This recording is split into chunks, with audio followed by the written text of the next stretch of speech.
is Lucia. I'm a MNsure navigator here at Just Us Health. I will be presenting today on navigating MNsure for trans, non-binary, and gender non-conforming individuals. I am joined by Phil Duran, who will introduce himself. Hi, Phil Duran. I use he, him pronouns, and I'm the Director of Advocacy and Research here at Just Us Health. Great. All right, we'll jump right in. I'm going to share my screen here. All right, so I created this presentation along with my teammates, Kate Adelsheim and Jay Miles. You can reach us at benefits@justushealth.org, or you can call us at 612-373-2466, and then you'll be directed to one of the three of us. So the first question that we get a lot is, what is MNsure? It's important to know that MNsure is not a health insurance plan. MNsure is Minnesota's marketplace to gain access to health insurance. So when you apply for insurance through MNsure, you will be determined eligible for one of three programs. So medical assistance, which is Minnesota's version of Medicaid, Minnesota Care, or a private plan, which is called a QHP, a qualified health plan. And so, depending on income, some people who are eligible for a QHP are also eligible for a discount. Some people are not. Eligibility determinations are based on income, household size, immigration status, disability status, and a couple of other factors. But yeah, it's important to know that MNsure is not a health insurance plan, because if you are trying to find out what your health insurance covers, and you say, I have MNsure, that might not be enough information for you to find out what your insurance covers. You may need to know what type of plan you have through MNsure. So we'll be going through some of the difference in coverage for those different plans.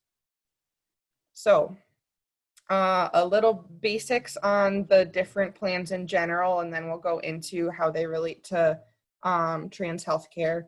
So medical assistance, like I said, it's Medicaid. There are no premiums or deductible.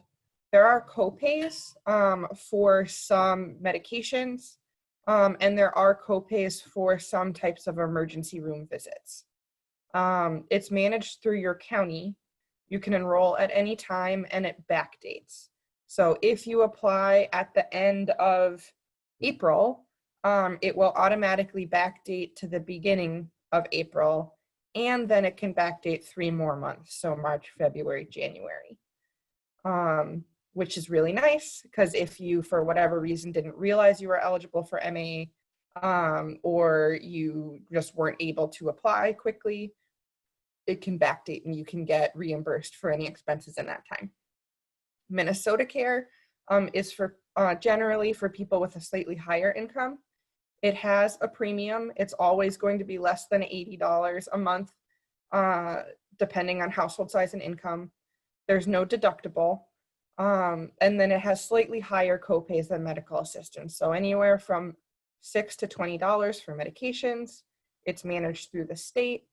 And you can enroll year round, but it can't backdate. So if you miss a deadline and forget to apply for Minnesota Care, your insurance may not be able to start the next month. So it's a little more time sensitive than MA. Qualified health plan, it has premiums, so a monthly payment. Those change depending on age, household size, tobacco usage, zip code. And then it has a deductible and a maximum out-of-pocket amount. There are some assistance discounts, like I mentioned before.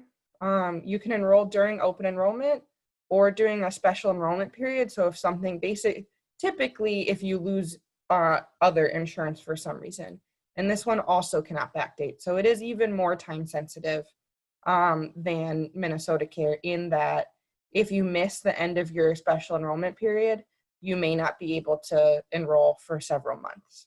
So definitely with Minnesota Care and a qualified health plan, those are things to be on the top of your priority list if you need to enroll. All right, so now getting into gender affirming care. The big caveat that I want to give is that the policies that we're discussing and what care is covered is being set by precedent through appeals. The actual letter of the law has not been updated to match the precedent as it changes. So there are some things written into the law that says that they're not covered when people get them covered all the time. And there's also the opposite. There are some things that are supposed to be covered but are not. And those are both situations that we can help you with because it's hard as an individual to follow that and know what is being covered. But that is something that our team, including Phil, who'll talk more about the appeals process, that's something that we stay on top of so we can give you a better idea of what is actually being covered. And in fact, based on this caveat, just a couple days ago, there was a new change in policy. So some things that in the next slide I'll say are usually not covered are now more likely to be covered.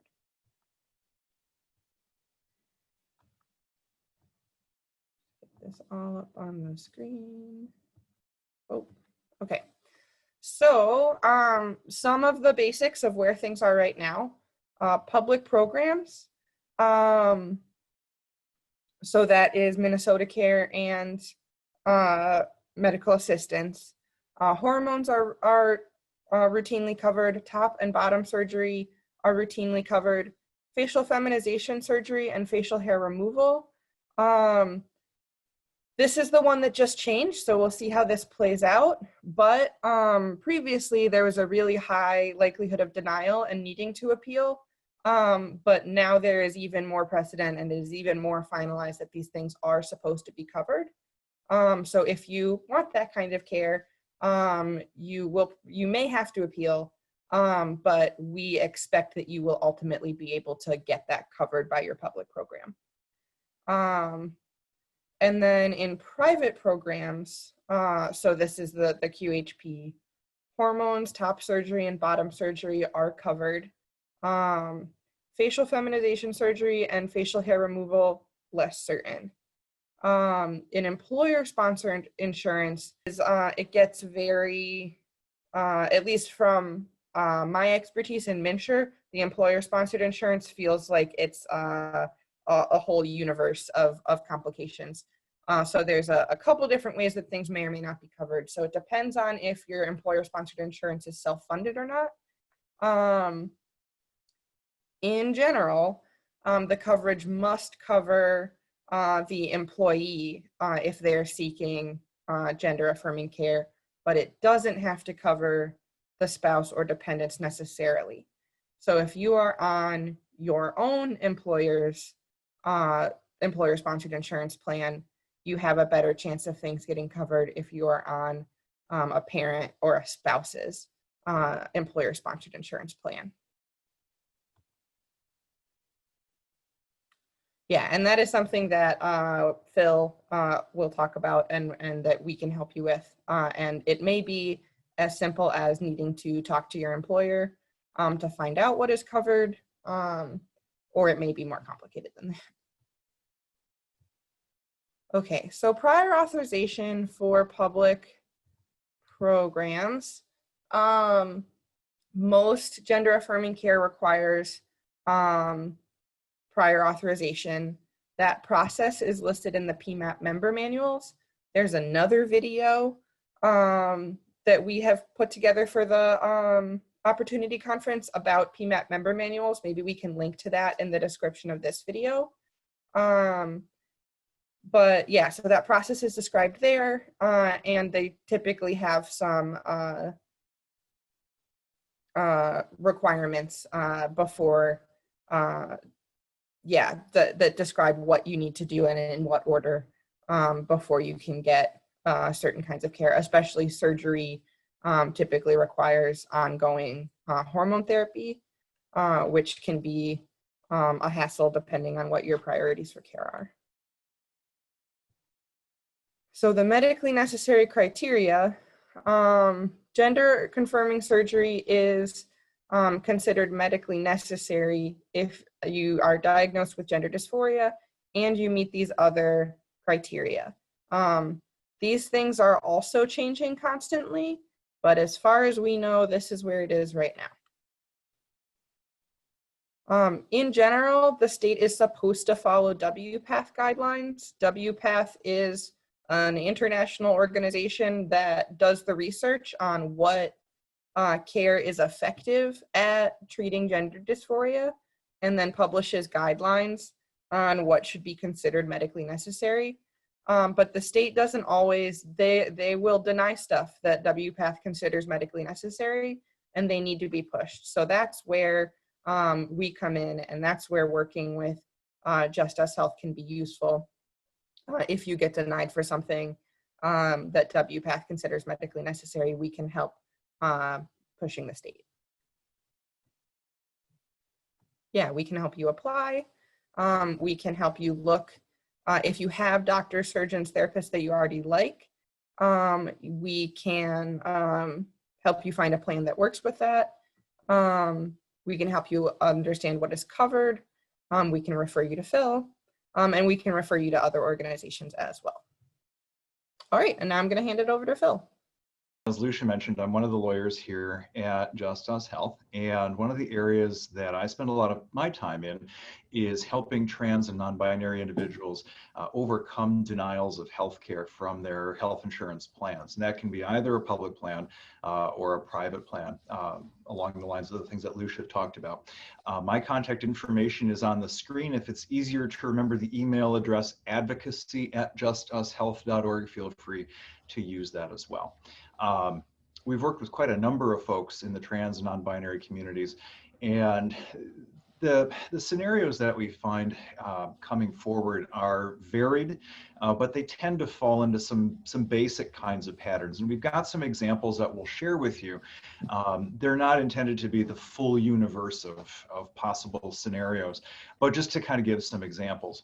If you remember nothing else from this portion of the program today, remember this, that there's a decent chance that your insurance company will deny something that you've asked for, but there's no reason to assume that that's the final answer. Sometimes it is. We can't fix absolutely everything for whatever combination of reasons, but oftentimes we are able to help through a combination of persuasion, through appeals, through fighting. We can often get around denials and get folks the care that they need. So let's take a look at a couple of these scenarios, and these are based on real clients that we've worked with. Some circumstances, of course, have been changed a little bit, but these are based on real things that we've dealt with. So in this first scenario, Joan is an individual on Minnesota Care, or MA. For our purposes, both programs treat these questions the same way. So Joan is an older transgender woman who, despite many years of hormone therapy, still experiences persistent beard growth. Her providers believe that she needs hair removal to effectively treat her gender dysphoria. MNsure Corp, obviously that's a little bit made up, which runs Joan's MA plan through a contract with DHS, denies the claim. They say the provider manual indicates hair removal is only approved when it's a preparatory step for genital surgery and not when it comes to facial surgery. We've seen these denials quite a number of times. So is Joan out of luck? And if we can flip to the next slide, the answer is no, Joan is not out of luck. Now, Lucia mentioned in their comments earlier that there have been some changes, and this is kind of one of the areas that just changed in the past couple of days. The Department of Human Services indicated that they have walked away from their effort to simply blanket deny facial procedures. But I think that there were some aspects of the manual they forgot to update, and the one is around facial hair removal. So it's still technically in there, but in any event, DHS is now saying facial procedures are done on a case-by-case basis. Their rules say we have to follow WPATH. WPATH says facial hair removal can be medically necessary. And so Joan really ought to be able to win. What that means from a process standpoint is that if, for example, well, there's likely to be an internal appeal with MNsure Corp first. So Joan will get her first denial. she'll appeal to Insurance Corp saying, please change this, the provider manual, something, something, something. Chances are very good Insurer Corp will say, no, we read the provider manual is requiring us to deny you. Sorry, Joan. And then you go to a hearing. Joan will go to a hearing with the Department of Human Services in front of a judge. These are phone conferences essentially, and we take these cases on. We represent individuals at no charge. And while lawyers never offer guarantees, I would say that it's very, very likely that Joan would be able to win and get the facial hair coverage that she is looking for. So let's move on to the second scenario. Minors can be a kind of a tricky area because the rules are fairly clear for adults, but it gets a little bit more murky and complicated when we're talking about people who are under 18. Alex here is our young trans man. He's 16. He's been on counseling and hormones. His doctors believe it is now appropriate, medically necessary for him to have top surgery, a mastectomy. He gets all the letters that he needs to submit the request. Now, Alex is insured through his mother's job at a small company with an off-the-shelf health plan through Insurer Corp. It's that Insurer Corp again. Gotta watch them. Lucia mentioned in their comments, is your employer plan self-funded, or is it kind of the alternative is one of these off-the-shelf? The employer simply calls up Medica, Blue Cross, whoever, and says, hey, can you insure our employees? This is more common with smaller employers. And that's the situation here. So Insurer Corp gets Alex's request and denies it, saying that well, we have a policy that says you have to be at least 18 to be able to qualify for mastectomy coverage and to have been on hormones for at least a year. And in our sample, he's been on hormones for a few months. And so is Alex out of luck here? And not necessarily. Alex should be able to win this. And the big part of the reason is that self-funded plans are regulated at the federal level, and it's a different creature altogether. The smaller plans tend to be regulated by the state. And about 5 years ago, in 2015, the Minnesota Departments of Health and Commerce issued a bulletin to these insurers, like Insurer Corp in this example, saying that not only you cannot have blanket exclusions for transition-related care, but in determining what's medically necessary, you must use the prevailing treatment standards, which for our purposes are the WPATH standards of care. And in WPATH, it's very clear that while an age 18 requirement is used with respect to bottom surgery, genital surgery, it is explicitly not used with respect to top surgery. Also, WPATH says that hormones aren't even a prerequisite for top surgery to begin with. And so these two examples, or these two reasons that Insurer Corp has given Alex for denying his request, you're too young and you haven't been on hormones long enough, both of them violate the WPATH standards, which are applicable to small insurance plans. From a procedure standpoint, that again will potentially involve an internal appeal with Insurer Corp. They will probably say, no, here's our policy, you lose, at which point Alex will probably need to go and get what's called an external review through the Minnesota Department of Health or Commerce, depending on specifics of the plan. Again, these are cases that we work with. We take these cases pro bono, which means we don't charge people. And again, lawyers don't offer guarantees, but the chances of Alex winning seem to be very, very high. So we would suspect that Alex could win. This kind of builds a little bit on that. So Sarah, this is a little bit complicated. Sarah works for ABC, and ABC is a large employer, and it has one of those self-funded plans that Lucia mentioned earlier, which is administered by Insurer Corp. Insurer Corp here is not the insurer. They simply handle the paperwork. Sarah's a trans woman, and coincidentally, she has a trans son who is on the plan as her dependent. They both submit requests for surgery coverage to Insurer Corp, and Insurer Corp says, tough luck, ABC's company health plan has no coverage whatsoever for transition-related care. This, unfortunately, is not unusual. However, keep your eyes on this. In the summer of 2020, the U.S. Supreme Court issued a decision that said federal employment law does protect transgender, non-binary individuals from discrimination based on sex. And we suspect that in the not too distant future, this whole question will become far more clear and far more decided in favor of trans non-binary folks. But right now, we are still seeing a number of these plans that just say, nope, no coverage whatsoever, which is the case here in ABC. So are Sarah and Michael out of luck? And not necessarily, but it's a complicated path moving forward. They have a couple of different options. One is, because it's a self-funded plan, it's the employer's money that's on the table, not InsureCorp. And so if ABC says, whoa, wait a second, no, we want Sarah and Michael's stuff to be covered, they can call up InsureCorp and say, hey, you know, we're the client here. You're using our money to pay bills. We want you to pay for Sarah and Michael's surgery. So Sarah can approach her employer and ask that exclusion be waived for them or removed altogether. And that is usually one clean path. Now, of course, it does mean that both Sarah and Michael have to be out to ABC, and some people may find that to be uncomfortable, but this is one option that they have for moving forward. If we move to the next slide, there's a second way. This is also a little bit tricky. I mentioned earlier that federal sex discrimination laws will bar discrimination based on a person's status as transgender or non-binary. Sarah could file an employment discrimination case with the Equal Employment Opportunity Commission saying, my employer's health plan excludes care unique to trans people. That's discrimination based on sex.